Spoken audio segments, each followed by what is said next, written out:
Binatawan ng National Police Commission o NAPOLCOM ng 90-day preventive suspension ang dating hepe ng CIDG na si Director Police Brigadier General Romeo Macapas.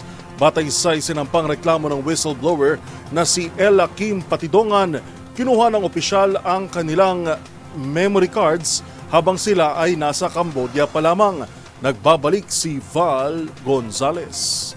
3 buwang preventive suspension ang ipinataw ng National Police Commission o NAPOLCOM laban sa dating direktor ng Criminal Investigation and Detection Group na si Police Brigadier General Romeo Macapas.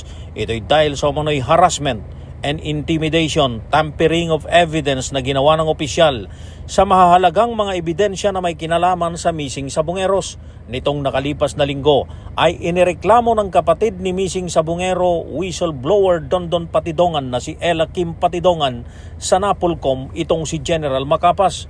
Ito'y dahil sa pagkuha umano ni Macapas sa kanilang SIM card at memory card habang sila'y nasa proseso ng repatriation mula sa bansang Cambodia. Ayon kay NAPOLCOM Commissioner Vicente Calinisan, mabigat ang mga ebidensya laban kay Macapas. Therefore, premises considered, the motion for preventive suspension filed by complainant Ella Kim T. Patidongan is hereby granted, and thus, Police Brigadier General Romeo G. Macapas is hereby placed under preventive suspension for a period not exceeding 90 days, effective immediately upon receipt of this resolution.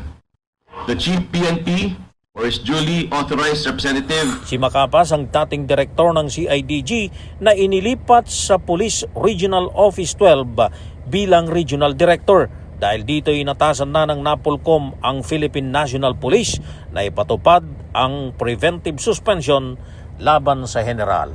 Para sa MBC TV Network News, ako si Val Gonzales, DJ Ray Tsuna sa Pilipinas, una sa Pilipino.